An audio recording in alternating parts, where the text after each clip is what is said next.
सभी प्यारे बच्चों को गुड इवनिंग। आइए बाबू, सबसे पहले जय भोलेनाथ। चलिए स्टार्ट करते हैं हम लोग आज का कार्यक्रम।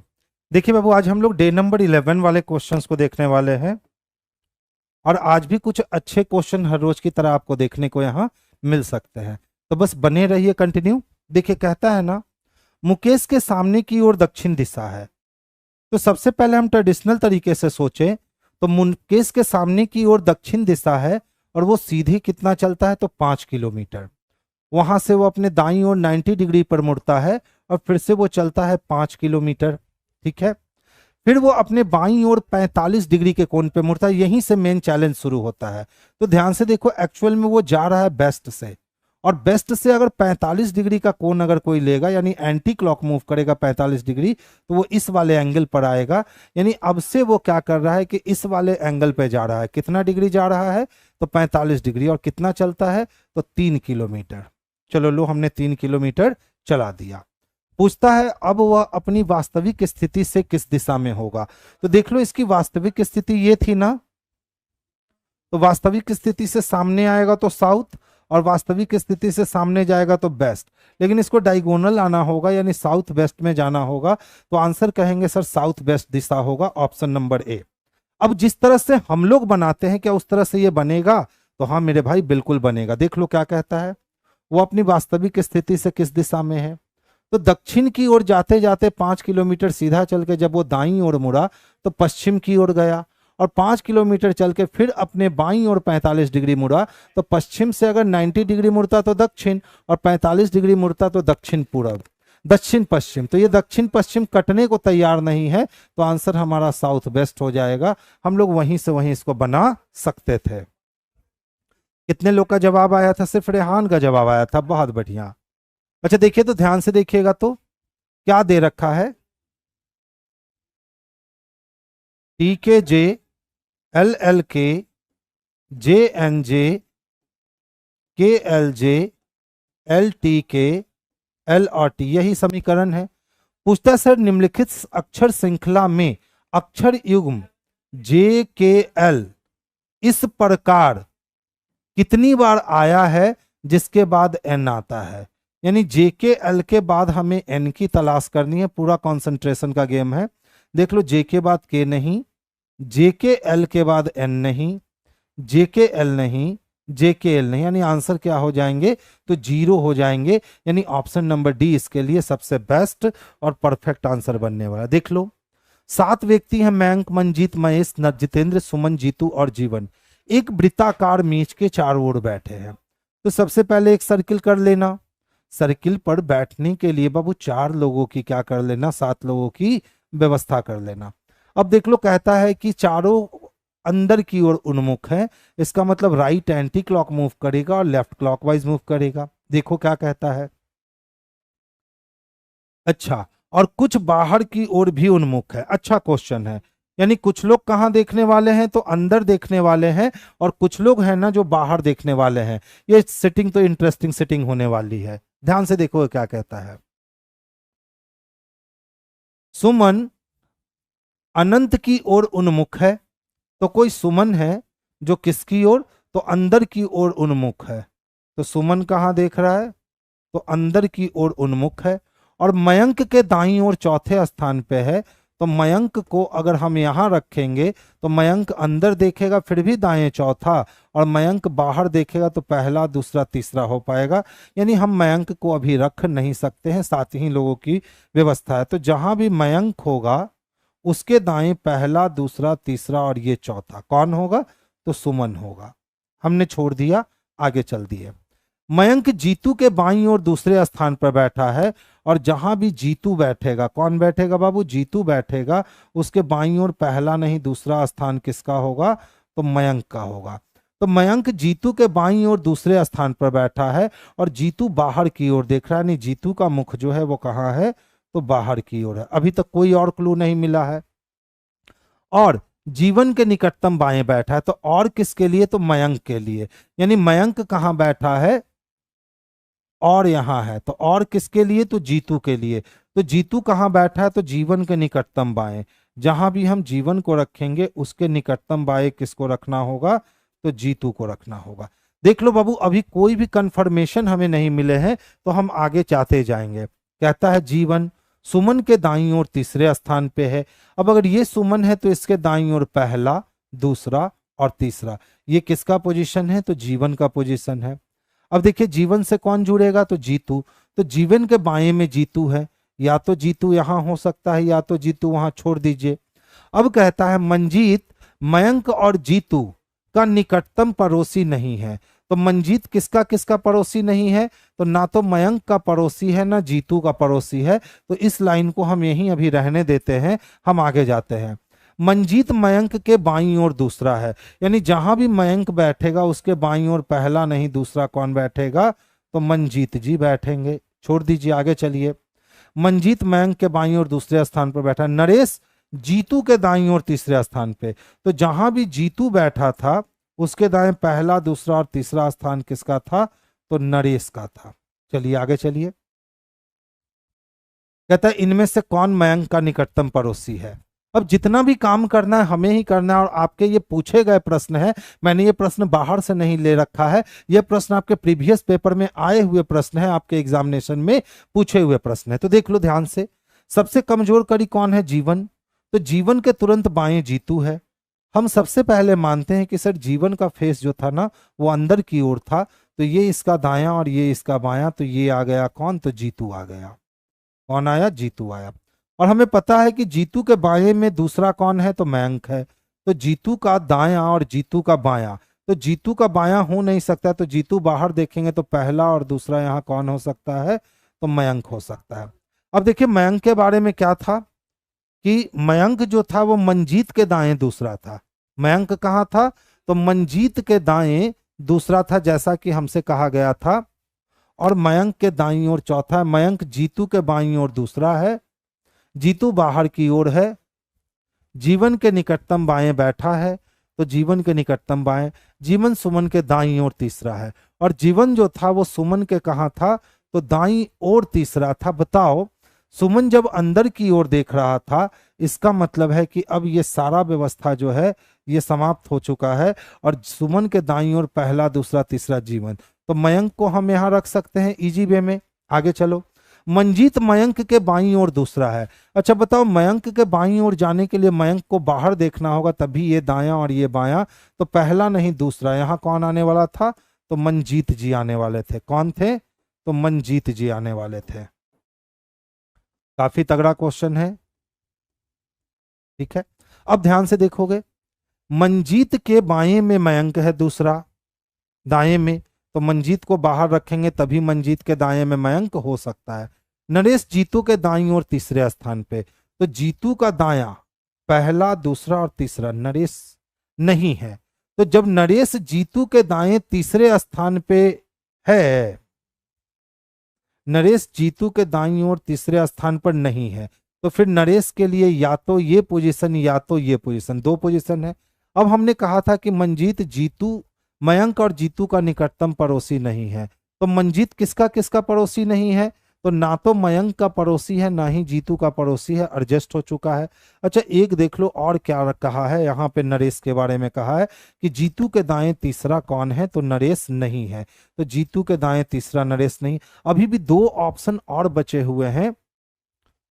सुमन के बाएं पहला, दूसरा, तीसरा, पहला, दूसरा, तीसरा, और तो कुछ कह नहीं रखा है जी। पूछ रहा है इसमें से कौन मयंक का निकटतम पड़ोसी है, तो एक मयंक का निकटतम पड़ोसी तो जीवन है। अब मंजीत हो नहीं सकता, सुमन हो नहीं सकता, जीतू हो नहीं सकता, देख लो जीवन। अब देख लो बच्चे, जो बच्चे ध्यान से समझिएगा, जो बच्चे इस सिटिंग को पूरा करने के लिए मेहनत करते कि यहाँ पे किसको बैठाएं, उसके लिए मेहनत कर दो, तब क्वेश्चंस का आंसर देंगे, तो उनको समय ज्यादा लगता। इस तरह के रेलवे में बहुत प्रश्न पूछे गए हैं जिसमें एक क्लू को मिस कर दिया गया, जिसके कारण ऐसी व्यवस्था बनी। लेकिन इतना ही व्यवस्था में हमारा आंसर हमको मिल रहा है कि सर जीवन जो है ना वही किसके बगल में बैठा है, तो मयंक के बगल में बैठा है। तो ऑप्शन किसको लगा लेंगे, तो ऑप्शन नंबर डी को लगा लेंगे। नेक्स्ट देखो, कहता है निम्नलिखित ए बी सी कथन तीन समुच्चय में उस समुच्चय का चयन कीजिए जिसमें तीसरा कथन पहले दो कथन का तार्किक निष्कर्ष है। तो कहता है कुछ कारें सुजुकी हैं और सभी सुजुकी एमपीवी हैं। अब कहता है कुछ कारें एमपीवी हैं, ठीक है, यही तो हो गया। देख लो, जितना भी कार था, कुछ कार क्या था तो सुजुकी था, और सभी सुजुकी जो थे वो क्या थे तो एमपीवी थे, ठीक है।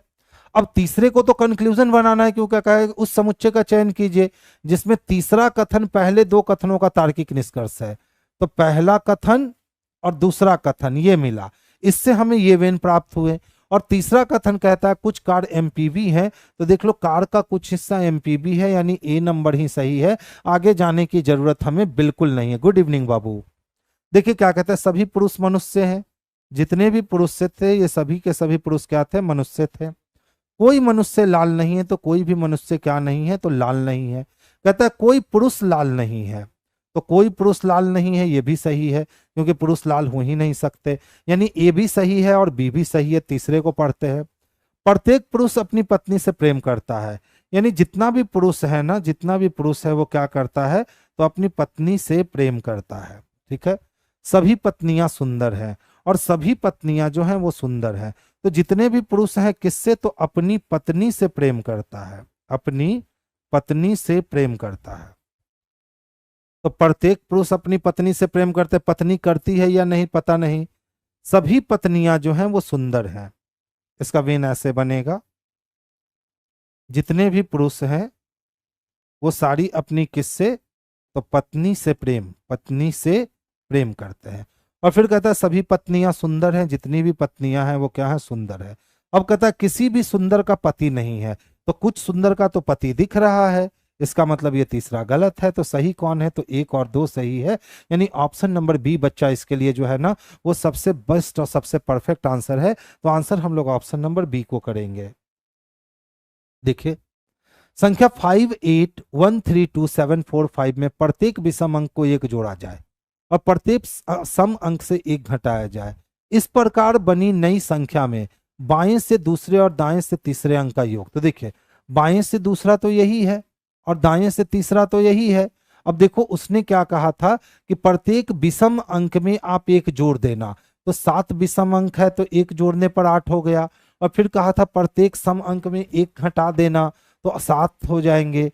तो अब पूछता है इस प्रकार बनी संख्या में बाएं से दूसरा और दाएं से तीसरे अंक का योग कितना होगा। तो 8 और 7 को जोड़ेंगे मेरे भाई तो 15 हो जाएगा, और 15 ऑप्शन नंबर डी में स्पष्टता दे रखा है। तो आंसर हमारा ऑप्शन नंबर डी जो है यही सबसे बेस्ट और परफेक्ट आंसर जाएगा। ये वाला क्वेश्चन तो देख लो भाई एकदम हलवा था, ठीक है, ध्यान से समझोगे। अगर हम 19 में से 14 को माइनस करते हैं तो कितने आते हैं भाई तो 5 आते हैं, और 5 का स्क्वायर चढ़ा ले तो 25 मिल जाते हैं। बोलो हो जाएंगे। इसी तरह से अगर 16 ले ले और 16 में अगर हम 12 को माइनस कर दे तो कितने मिलेंगे तो 4 मिलेंगे, और 4 का स्क्वायर कर लोगे ना तो 16 हो जाएंगे। देख लो मिल गए। तो अगर 30 में से हम 24 घटाएं तो 6 और 6 का स्क्वायर 36 होता है। 24 में से अगर 19 घटाएं तो 5, 5 का स्क्वायर 25 होता है। 21 में से 17 घटाएं तो 4, 4 का स्क्वायर 16 होता है।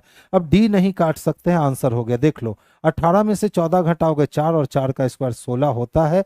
तो ऑप्शन नंबर डी जो है ये आसानी से हो जाएगा। क्वेश्चन नंबर 5, अरे बाबू देख कुछ नहीं कहा था। 5 8 1 3 2 7 4 5 थे।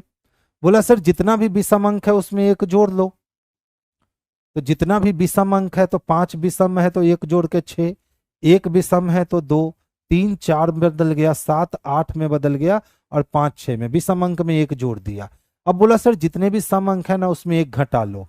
तो 8 में से एक गया 7, 2 में से एक गया 1, और 4 में से एक गया तो 3। अब बोला जो नई संख्या बनकर आई है तो नई संख्या तो बनकर ये आ गई। कहा इस संख्या में बाएं से दूसरे अंक को पकड़ो। तो इस संख्या में बाएं से दूसरा अंक कौन है 7। अब बोला दाएं से तीसरे अंक को पकड़ो तो कौन है 8। अब बोला इन दोनों का योग कितना होगा। तो 8 और 7 को जोड़ेंगे तो कितना होगा तो 15 होगा। तो आखिर हम ये जो रेड में लिखा इतना काम हम क्यों करें, हम आसानी से वहीं से बना सकते थे, एकदम इजी क्वेश्चन था। ठीक है अतुल जी, आगे चलोगे बाबू, ध्यान से समझोगे। देखो 12 से 16 होने के लिए हम कह सकते हैं सर 4 जुट गए, और 21 से 24 होने के लिए सर 4 जुट गए, और 14 से 16 होने के लिए सर 2 ही जुटे। तो पहले 4 जुटा, 4 जुटा, फिर 2 जुटा। फिर से देख लो, 4 जोड़ दोगे 27 हो जाएंगे। फिर कितने हो गए? तो 24। अच्छा, यहाँ 3 जुटा है रे। 21 से 24 3, 24 से 3 जुटा 27 हो गए, और 16 में 2 जुट गए 18। यानी 4 3 2 चाहिए। 20 4 24, 9 3 12, लेकिन 14 2 16 होंगे, खत्म हो गया। 10 4 14, 21 और 4 25, खत्म हो गए। 4 और 4 8, 18 हो गए। 9 3 12 हो गए। 2 2 4 हो गया। यही बी नंबर ऑप्शन जो है वो सबसे बेस्ट और सबसे परफेक्ट आंसर है। देखिए, सुशीला ने सुबह की सैर शुरू की और उसने पाया कि उस समय उसकी परछाई उसके पीछे की ओर है। तो अगर सुबह सुबह किसी की परछाई पीछे बन रही है, इसका मतलब वो पूर्व दिशा में जा रही है। कुछ देर के बाद वो बाएं मुड़ी, फिर पुनः दाएं मुड़ी, और अंत में वो दाएं मुड़ी और दौड़ने लगी। वो किस दिशा में दौड़ रही है? एक राइट एक लेफ्ट कैंसिल हो गए। ईस्ट से राइट मुड़ जाओ। ईस्ट से राइट मुड़ोगे, साउथ आंसर मिलेंगे। साउथ किस में दे रखा है? तो ऑप्शन नंबर ए में दे रखा है। तो आंसर इसका हमारा ऑप्शन नंबर ए जाएगा। देखो, उत्तर की ओर मुख किए हुए 25 व्यक्तियों की एक पंक्ति में केशव का स्थान दाएं सिरे से 7वां है। यदि तेजा केशव के बाईं ओर 5वां है, तो पहले तो केशव दाएं से है और तेजा उसके बाएं है, तो जुटेगा। तो 7 5 12 हो गया, यानी तेजा का स्थान दाएं छोर से 12 हो गया। तो पूछा पंक्ति में तेजा का स्थान बाएं सिरे से कितना? तो 25 में से 12 लोग को देख लिया, 13 लोग बच गए। 13 से आगे जाओगे 14 पे मिल जाएगा। यानी ऑप्शन नंबर बी जो है ना, यही हमारे लिए सबसे बेस्ट आंसर है। देख लो, ये रहा राइट, ये रहा लेफ्ट। टोटल नंबर स्टूडेंट की बात करें तो टोटल 25 स्टूडेंट है। अब उस पंक्ति में केशव दाएं छोर से जा रहा है, और केशव दाएं छोर से 7वें स्थान पे है। कौन है? तो केशव है। अब तेजा केशव के बाईं ओर, तो केशव के बाईं ओर, क्योंकि केशव के इधर जाने पर राइट मिलेगा और केशव के इधर आने पर लेफ्ट मिलेगा। तो यहाँ कौन है? तो 5 है। ठीक है, तो बाईं ओर जब 5वें स्थान पर पहुंचे तो कौन मिल रहा है? तो यहाँ तेजा मिल रहा है।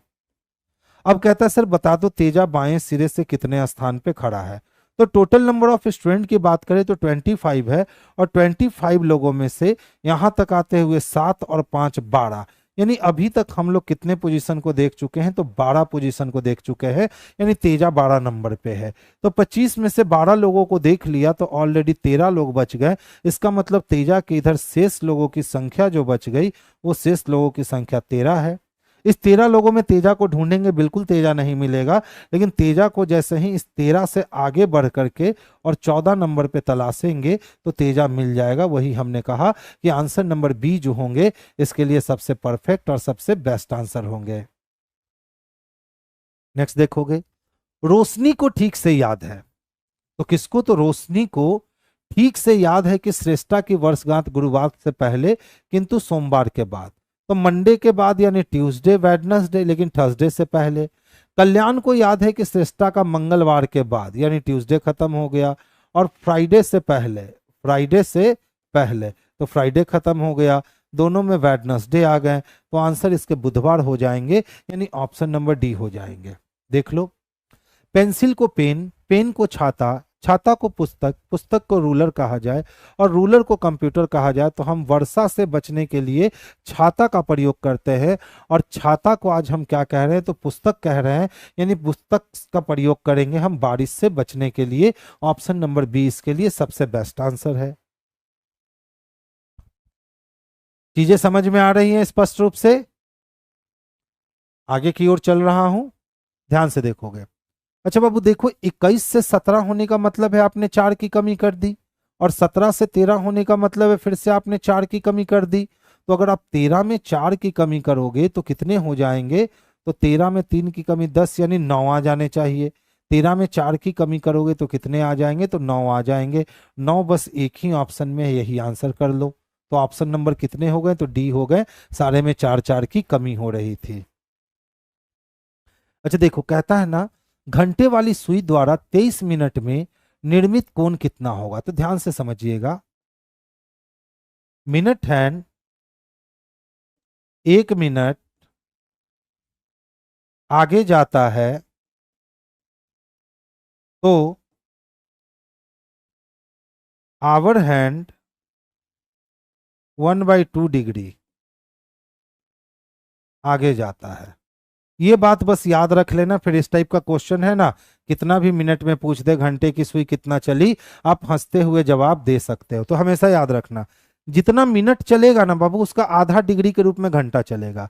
तो कहता है घंटे वाली सुई द्वारा 23 मिनट में निर्मित कोण। तो जब मिनट की सुई 23 मिनट चली है, तो घंटे की सुई 23 का आधा चलेगी। 23 का आधा 11.5 डिग्री होता है। 11.5 डिग्री ऑप्शन नंबर सी में दे रखे हैं। तो आंसर आपके ऑप्शन नंबर सी हो जाएंगे। एकदम ही दमदार क्वेश्चन होता ही नहीं है। जब भी घंटे की सुई द्वारा निर्मित कोण की बात करें, तो जितना मिनट चला है, मिनट का आधा कर देना, आपको आंसर मिल जाएंगे। देखो, एक ही पासे को 2 दफा घुमाया है।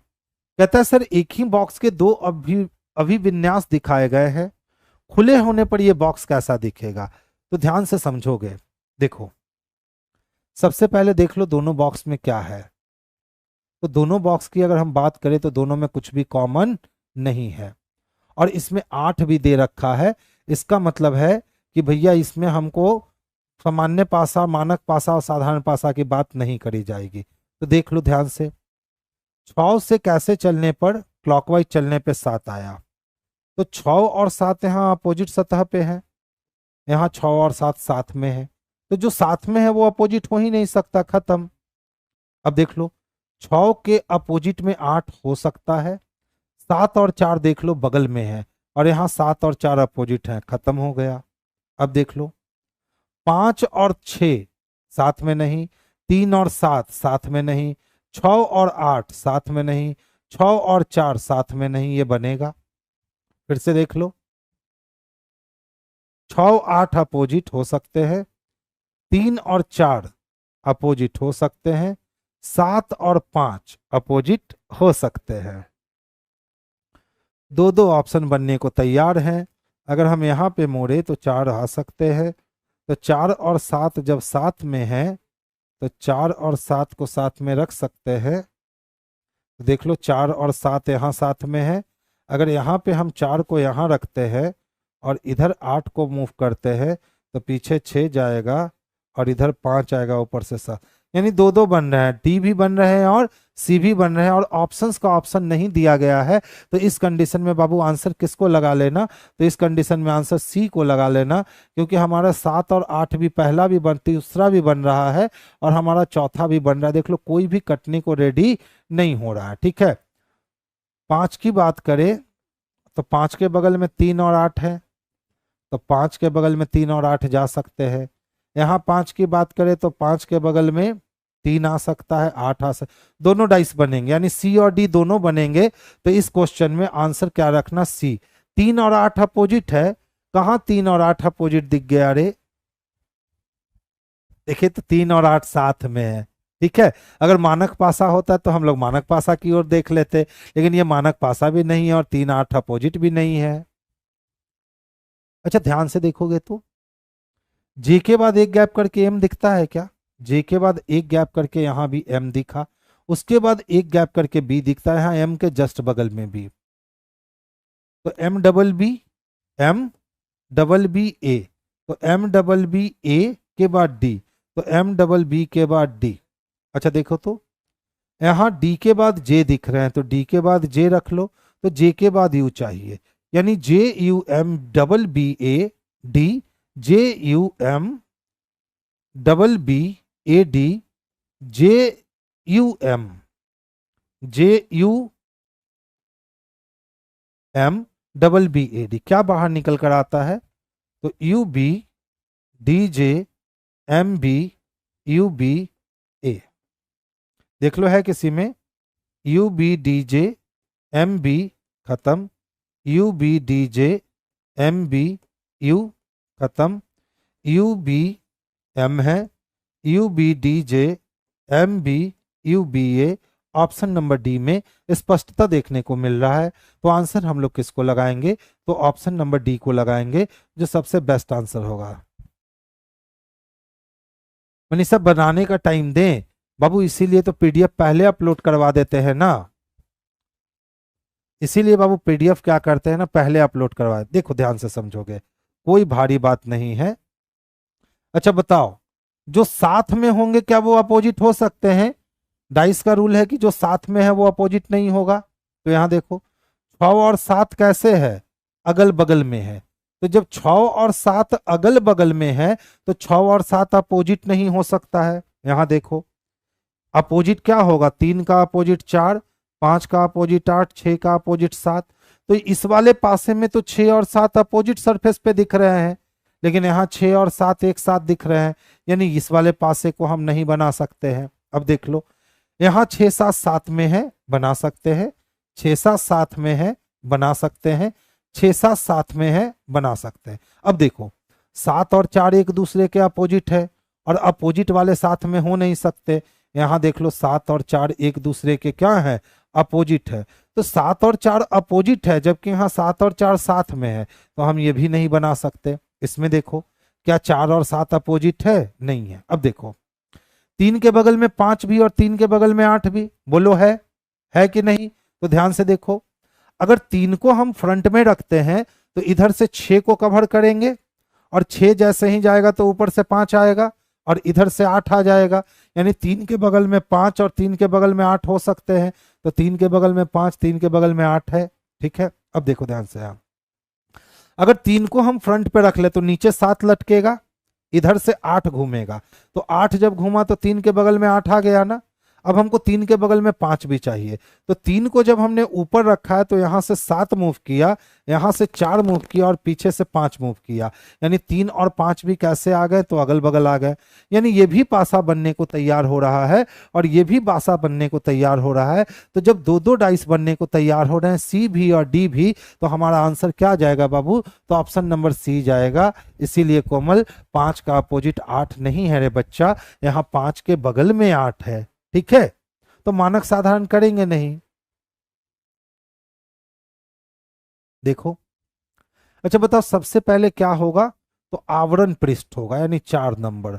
आवरण पृष्ठ को खोलेंगे तो फिर उसमें प्रस्तावना आएगा, प्रस्तावना के बाद ग्रंथ सूची मिलेगी, ग्रंथ सूची के बाद अध्याय सूची मिलेगी, और अध्याय सूची नहीं, पहले ग्रंथ सूची मिलेगी।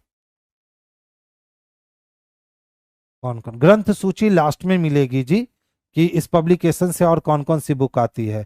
तो सबसे पहले आवरण पृष्ठ होगा, आवरण पृष्ठ को पलटेंगे तो क्या मिलेगा, तो प्रस्तावना मिलेगा। प्रस्तावना से आगे बढ़ेंगे तो अध्याय सूची होगा, अध्याय सूची के बाद अध्याय आएगा, और जब अध्याय खत्म हो जाएगा तो अंतिम पेज में कि और इस पब्लिकेशन की कौन कौन सी बुक है, वो ग्रंथ सूची मिलेगी, यानी 2 नंबर। तो 4 3 1 5 2, देखिए ऐसा ऑप्शन कहीं नहीं दिया गया है, लेकिन जिसमें ये ऑप्शन होता ना, यही आंसर होता।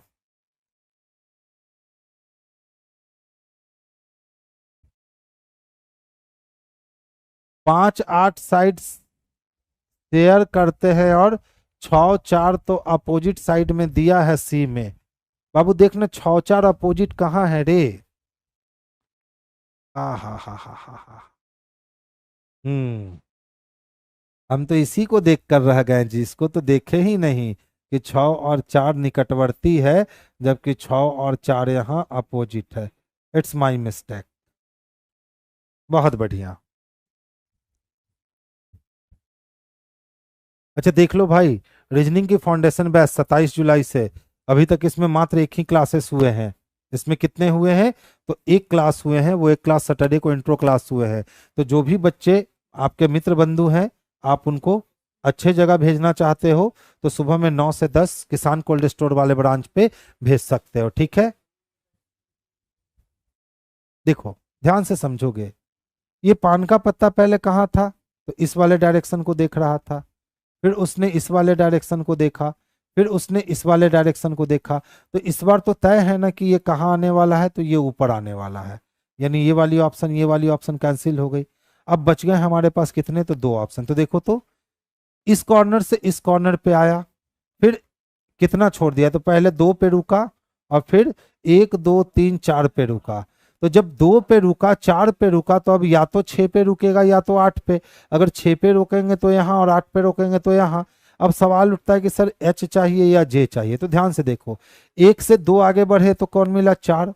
4 में 3 आगे बढ़े तो कौन मिला, तो 7। अब 7 में कितना भरेंगे, तो 4 आगे बढ़ने चाहिए, ए है, डी है और जी है, ठीक है। यानी 1 है, 4 है, 7 है, तो अगला वार्ड तो कितने बढ़ गए हैं, तो 3 आगे, फिर कितने, 3 आगे, तो अब 7 में 3 आगे बढ़ाऊंगा तो 7 3 10 यानी जे के लिए मिलेगा। ऑप्शन नंबर डी आंसर हो गए और ऑप्शन नंबर सी जो है ना ये बिल्कुल हमारे गलत आंसर हो गए।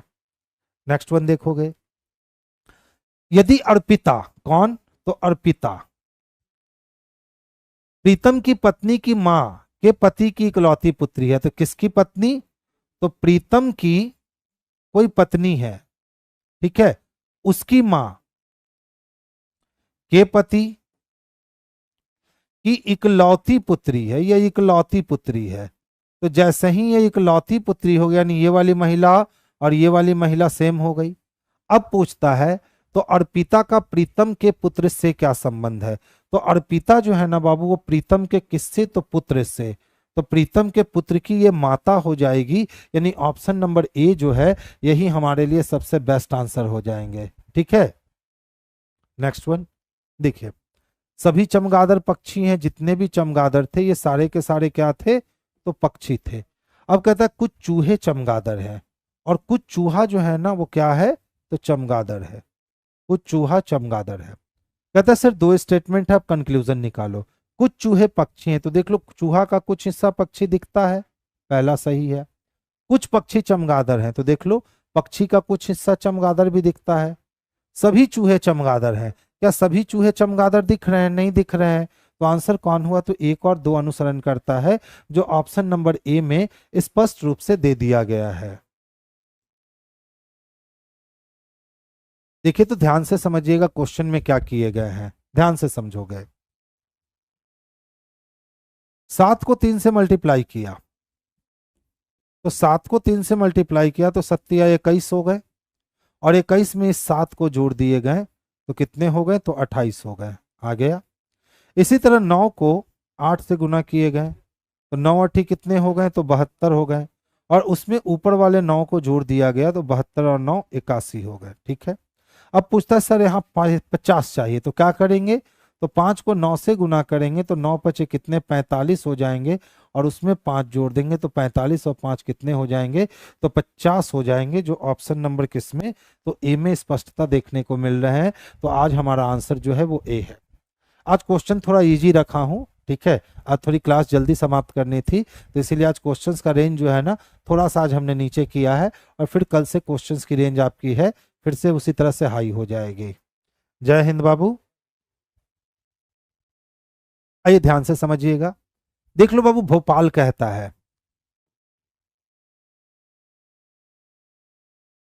ठीक है, बी का प्लेस वैल्यू 2, सबको 3 गुना कर दो तो 2 तिया 6 हो गए, 8 तियाई 24 हो गए, 15 तिया 45 हो गए, 16 तिया 48 हो गए, 1 तिया 3 हो गया और 12 तिया 36 हो गया।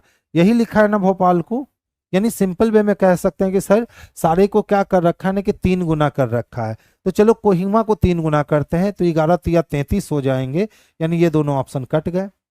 15 तिया 45 हो जाएंगे, यानी ये वाली ऑप्शन कट गई, और डी नंबर ऑप्शन जो है ना यही हमारे लिए सबसे बेस्ट आंसर है। तो आंसर हम लोग डी को कर लेंगे। जितेंद्र कुमार जी जय हिंद बाबू।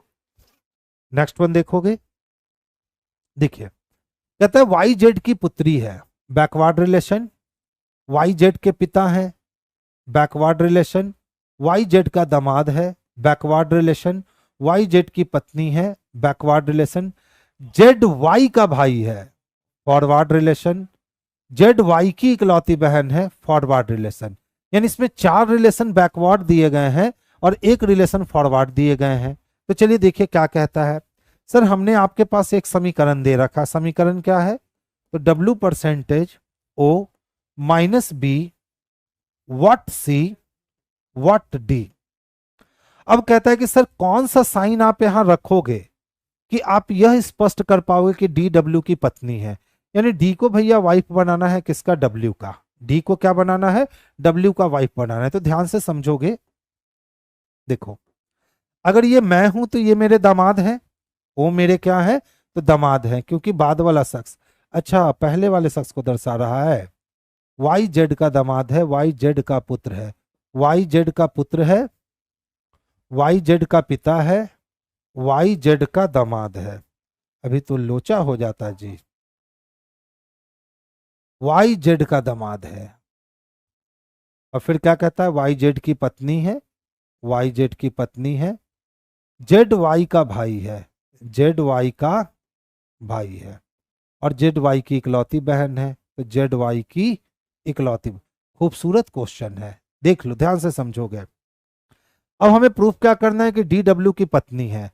तो अगर हम हैं तो हम किसके दामाद हैं, तो हम जेड के दामाद हैं, तो हम ओ के दामाद हैं। इसका मतलब वो मेरा सास या ससुर है, तो मेरे सास या ससुर का बेटी प्रूफ करना पड़ेगा डी को। अब देख लो, माइनस क्या कहता है कि मेरे सास या ससुर की पत्नी है बी। तो जब ये पत्नी है, इसका मतलब है कि ये मेरी सास है और ये मेरे ससुर है, तो सास को पकड़ लिए। अब सास को क्या होना पड़ेगा कि सास को मां होना पड़ेगा, ठीक है, सास को मां होना पड़ेगा। तो चलिए हम यहां पे किसको रखते हैं, तो प्लस और हैश को रखते हैं। तो देख लो तो ध्यान से समझोगे, अगर हम हैश की बात करें तो ये मेरी इकलौती बहन हो गई सी, और मेरी इकलौती बहन,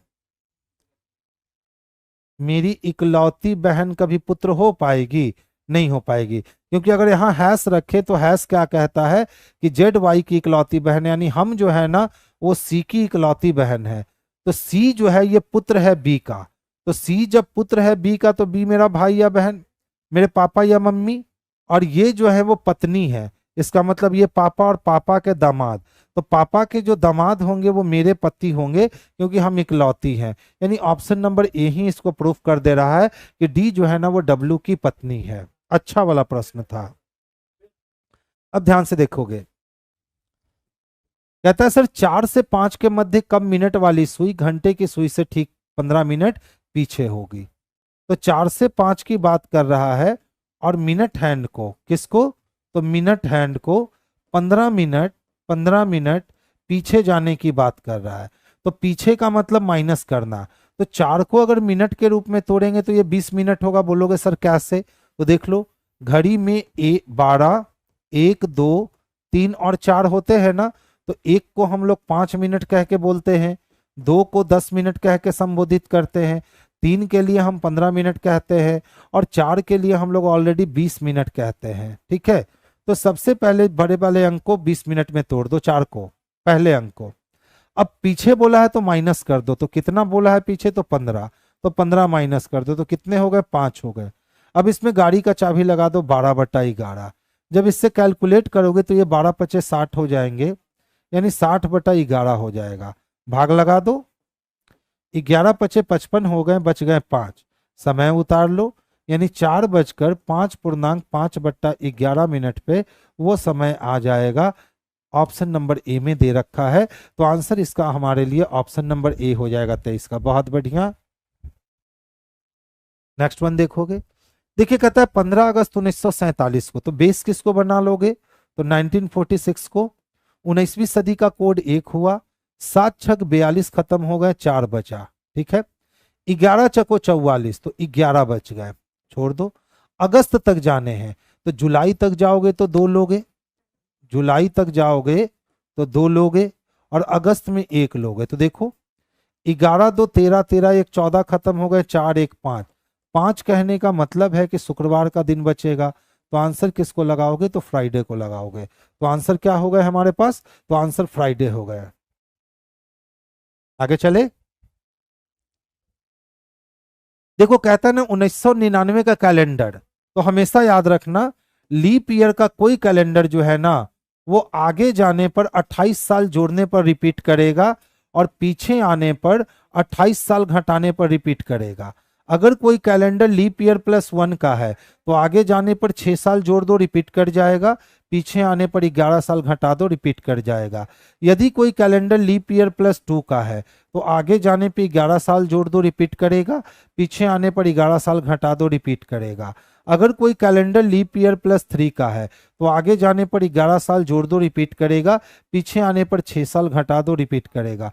इसको कहते हैं रिपीटेशन ऑफ कैलेंडर। और इस रूल का यूज हम तभी करते हैं जब होल कैलेंडर की बात होती है। हाँ, अगर यही कह देता कि 5 जनवरी 1999 को सैटरडे था तो पुनः किस वर्ष में 5 जनवरी को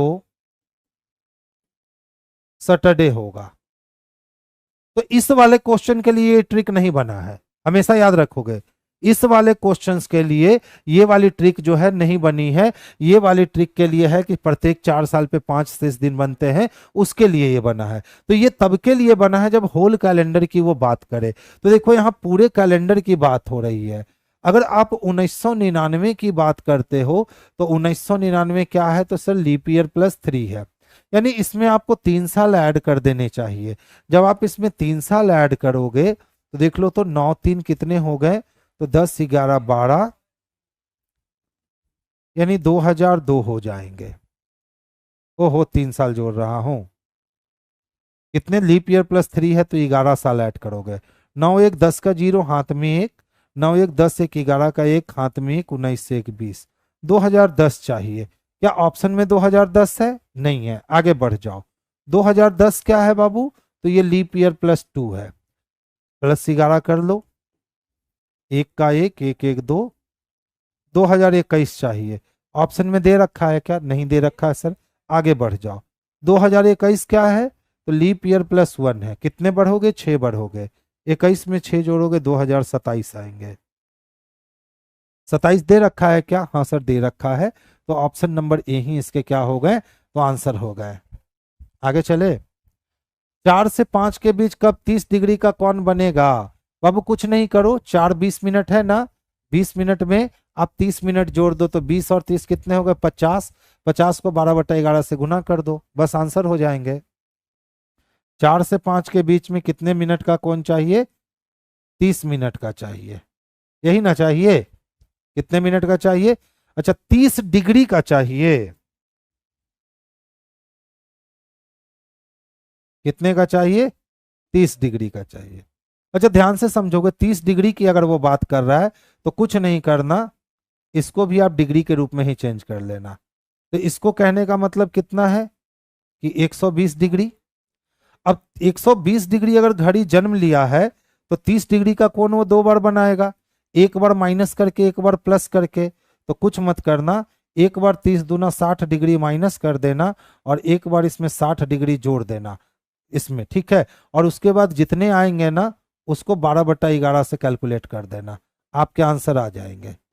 इसके 2 2 आंसर आएंगे, ठीक है। इसके कितने आंसर आएंगे? तो 2 2 आंसर आएंगे, बस यही काम करना, एकदम आसानी से बन जाएंगे। देखो 4:35 पे न्यून कोण, तो 4 है 35 है, 4 का मतलब कितना मिनट होता है भाई, तो 20 मिनट होता है। 20 मिनट से 35 मिनट जाने हैं तो कितने लग जाएंगे, तो 30 और 5 15, 1 मिनट बराबर 6 डिग्री, तो 15 मिनट बराबर 90 डिग्री। और चूंकि आप घंटे से मिनट की ओर आ रहे हो तो मिनट के आधा को घटा देना, तो 35 का आधा हो गया 17.5 डिग्री। जब 90 डिग्री में 17.5 डिग्री निकाल दोगे मेरे भाई तो 72 डिग्री का कोण बन जाएगा, जो ऑप्शन नंबर ए में स्पष्ट रूप से दे रखा है। ये सारे जो क्वेश्चन है ना ये आपके स्पीड बढ़ाने के लिए है। अगर मेरे अंदाज में बनाते हो तो आप बहुत स्पीड बना सकते हो और एक्यूरेसी इसकी कभी गड़बड़ाती नहीं है और आप कम समय में ज्यादा काम कर सकते हो। देखो कहता है 10 जनवरी 1990 को शनिवार था, तो 10 अक्टूबर 2000 को कौन सा दिन होगा? तो जब 10 जनवरी को रवि शनिवार है तो 10 अक्टूबर को भी शनिवार होगा, काम खत्म हो गया। 90 से 2000 जाने के लिए 10 साल का अंतर यानी 3, इस 10 साल में लीप ईयर की बात करें तो 92, 96 और 2000, यानी 3 लीप ईयर मिले तो कितने हो गए, तो 6 हो गए। अब या तो आप सैटरडे से क्या करो ना मेरे भाई, कि सैटरडे में या तो 6 दिन जोड़ दो, उससे अच्छा है कि आप एक दिन माइनस कर दो। तो एक दिन माइनस करोगे तो फ्राइडे आ जाएगा, शुक्रवार आंसर हो गए, यानी ऑप्शन नंबर ए। इसके पहले वाले क्लासेस में मैंने बता रखा है कि जनवरी अक्टूबर साधारण वर्ष में सेम होते हैं। तो जब जनवरी और अक्टूबर साधारण वर्ष में सेम होते हैं तो 10 जनवरी को शनिवार है तो 10 अक्टूबर को भी शनिवार रहा होगा, शनिवार से शनिवार कैंसिल हो गए। अब 90 से 2000 जाने के लिए 10 साल लगेंगे, 10 साल में 7 निकाल दिया, 3 बचे, 3 लीप ईयर आएगा, 3 3 6, 6 दिन आगे जाओ, या उससे अच्छा है कि एक दिन पीछे चले जाओ, सैटरडे से एक दिन पीछे चले जाओ, आंसर फ्राइडे हो जाएंगे। देखो कहता है सर ए का ई से क्या संबंध है? तो अगर मैं ई हूं तो डी मेरा भाई है और मेरे भाई की जो माता होगी मेरी भी माता होगी, मेरे माता की बहन मेरी मौसी होगी और मेरे मौसी के पिताजी मेरे नाना जी होंगे, जो ऑप्शन नंबर ए में स्पष्टता देखने को मिल रहा है। तो आंसर इसका हम लोग ऑप्शन नंबर ए कर लेंगे। तो चलिए आज की सभा हम लोग यहीं बात बर्खास्त करते हैं, फिर हमारी मुलाकात कल होगी। आज थोड़ा थोड़ा समय की कमी थी मेरे पास, जिसके कारण आज मैंने क्वेश्चंस का लेवल जो है ना वो इजी रखा था। देख लो 1 घंटे भी नहीं हुए और क्वेश्चन जो है वो 30 के 30 खत्म हो गए। ठीक है, कल जो हमारी क्वेश्चन होगी फिर से उसी रेंज की क्वेश्चन आ जाएगी जिस रेंज की क्वेश्चन आपकी आया करती है। तो बस आज भर बर्दाश्त की गोली खा लो, फिर कल से उसी तरह के क्वेश्चन मिलेंगे कि बनाने में आपको आनंद आएंगे। चलिए बाबू आज की सभा यहीं बर्खास्त करते हैं।